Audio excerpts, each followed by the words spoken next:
In 2013, the CIA published a 407-page internal history of the U-2 spy plane program. Buried inside it, in a single paragraph that took historians years to fully process, was something almost nobody expected. The United States government officially acknowledged, for the first time in writing, that Area 51 exists. Not as a nickname, not as a rumor. The actual document used the actual name, describing it as a real facility built in 1955 specifically to test the U-2 reconnaissance aircraft. After 60 years of oficialnoy denial, after generations of jokes, documentaries, and conspiracy forums treating the very existence of the base as an open question, the CIA simply put it in writing. And here is the part almost nobody talks about. The document didn't reveal aliens. It revealed something else. Something that, once you actually read what the declassified history says, is uncomfortable in a completely different way than you were expecting. But this is not the story you think it is. You expected me to tell you Area 51 is where they keep the spacecraft. That is not what the declassified CIA history says, and I'm not going to manufacture that claim because it would be more exciting. What the actual 2013 document reveals is something the conspiracy version of this story has quietly made boring for decades. The most consistent, well-documented activity at Area 51, confirmed across multiple wars and multiple administrations, was the development of human-built aircraft so advanced for their time that pilots and ground crews who saw them flying mistook them for something otherworldly. The CIA's own historians wrote that a significant percentage of UFO reports across the western United States during the Cold War can be directly attributed to test flights of U-2 and later A-12 aircraft operating out of that exact base. That's not a cover story invented after the fact. That's a documented, internal explanation written by the agency's own history office, intended for eventual declassification, sourced from internal program records. So here's the uncomfortable question this raises, and it's not the one you came in expecting. If the explanation has been sitting in a declassified government document since 2013, openly admitting the connection between secret aircraft testing and decades of UFO sightings, why does the popular conversation about Area 51 still run almost entirely on the version that ignores it? There's a documented phenomenon in misinformation research called narrative inertia. When a culturally popular explanation for an event continues circulating long after a more accurate, better-sourced explanation becomes publicly available, because the popular version is more emotionally satisfying and was established first. It's studied formally in media psychology and information science, published in journals examining how corrections to public narratives spread, or fail to spread, after release. The data on this specific topic is uncomfortable for a different reason than the one most people assume. It's not that the government successfully hid something forever.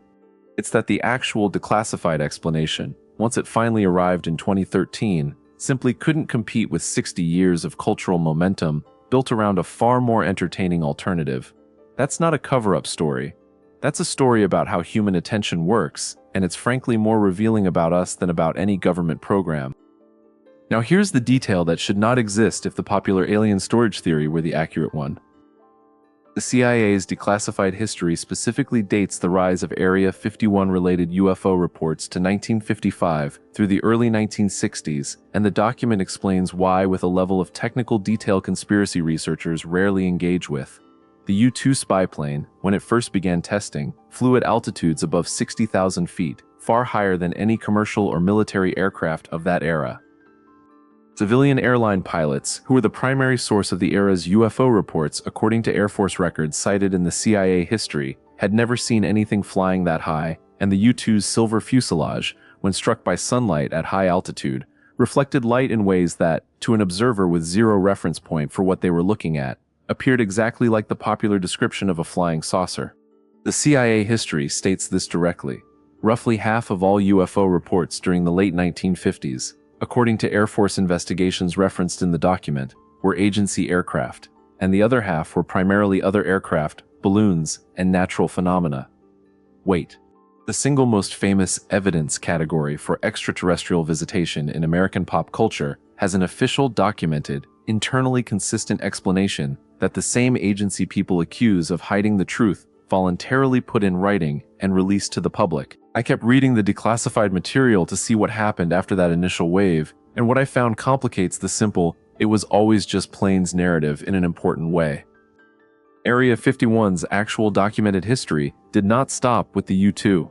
The base continued operating, under deep secrecy, through the development of the A-12 ox cart and later the Senior 71 Blackbird, aircraft capable of flying at speeds and altitudes that remained classified for decades specifically because revealing them would have given the Soviet Union accurate intelligence about American reconnaissance capability during the most dangerous years of the Cold War.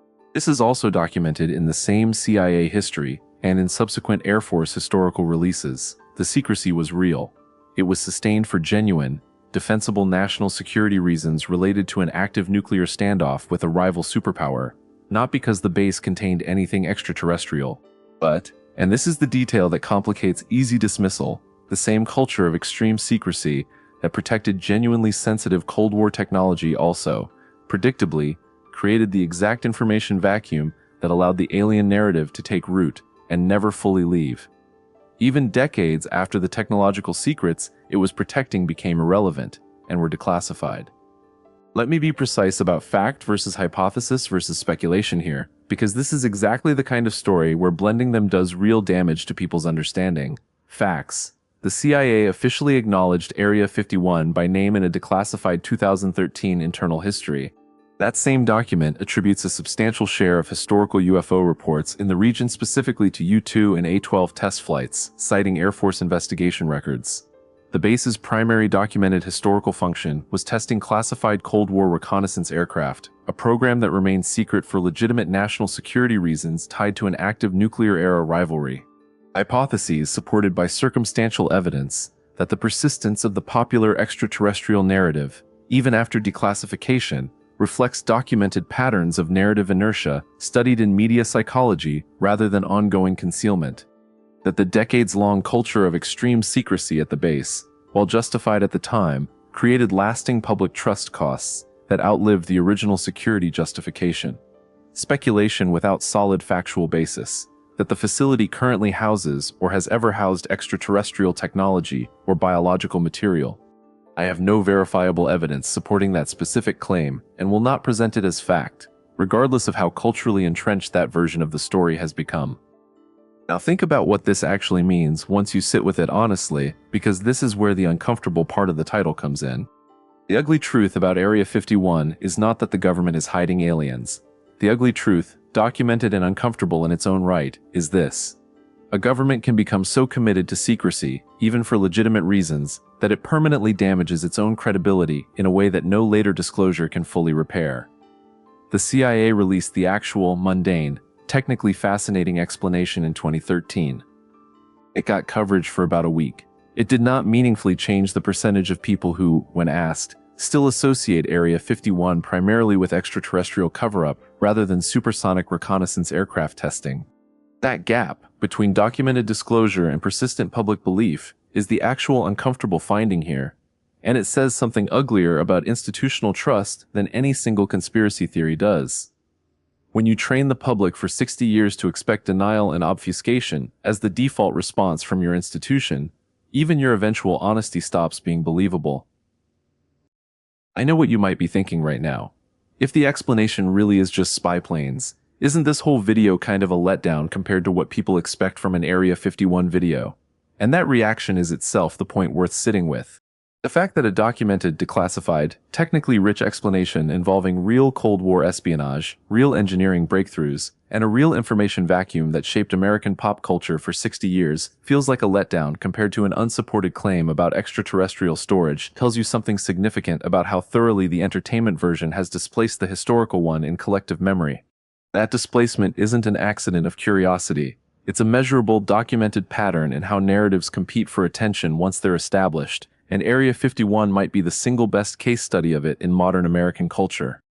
But there is a question almost nobody asks when this topic comes up, and it reframes the entire conversation. The question is not, what is actually inside Area 51? The CIA has answered that question about as completely as any government secrecy program ever publicly answers anything. The question that actually matters and that nobody wants to sit with is this. If a government agency can release the real, boring, well-documented truth and have it simply fail to dislodge a much more exciting false narrative that was established first, what does that tell us about how vulnerable every other piece of public information is to the exact same dynamic, regardless of topic? This isn't really a story about a military base in Nevada. It's a case study in how difficult genuine transparency is, to use as a corrective tool once secrecy has already shaped the story for decades. In 2019, more than 2 million people signed up for a viral event called Storm Area 51, organized as an internet joke proposing a mass raid on the base to see them aliens. The event drew global media coverage, and eventually a small, harmless gathering of a few thousand people near the base's perimeter, 6 years after the CIA's own declassified history had already explained, in writing, exactly what the base was actually for. 6 years. 2 million online sign-ups for a joke premised on a narrative the relevant government agency had already, on the public record, substantially corrected. That gap is the single clearest piece of evidence in this entire story, and it has nothing to do with aliens at all. And then, I understood. The ugly truth about Area 51 was never about extraterrestrial life. It's about how an institution can tell the truth, in writing, with documentation, and have it simply not matter to the story the public has already decided to believe. So what do you do with this? First, when a government or institution finally releases a declassified or corrected explanation for something, check whether that correction has actually reached the public conversation, separate from whether it exists. Existence of disclosure and adoption of disclosure are two completely different things, and conflating them is exactly how outdated narratives survive their own correction. Second, extreme secrecy, even when justified at the time, has a documented half-life on public trust that outlasts the original justification, which is a real cost institutions rarely account for when they choose secrecy as a default. Third, the more emotionally satisfying explanation for any mysterious event will generally win the attention competition against the more technically accurate one, regardless of evidence quality, unless something forces a direct comparison between the two. Fourth, that means your own job, as someone trying to understand any contested topic accurately, is not just to find the correct information. It's to actively notice when a more exciting but less supported version has already claimed the cultural territory first, and to choose the boring, documented version anyway. So what's the ugly truth about Area 51 nobody wants to hear? It's not that the government is hiding extraterrestrial life. It's that the government's own decades of excessive, often unjustified secrecy trained the public so thoroughly to expect concealment that even the eventual, documented, genuinely interesting truth, supersonic Cold War espionage aircraft mistaken for flying saucers by pilots with no reference point for what they were seeing, couldn't compete with the story that secrecy itself had already created. The CIA released the real answer in 2013. Most people have still never heard it, and significantly more people have heard of Storm Area 51 than have heard of the document that made the entire premise behind it outdated 6 years earlier.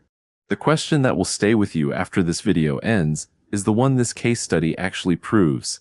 If the true story can be sitting in a public, declassified federal document and still lose to a more exciting myth, how many other mysteries you currently believe in have already been quietly answered somewhere you never thought to look?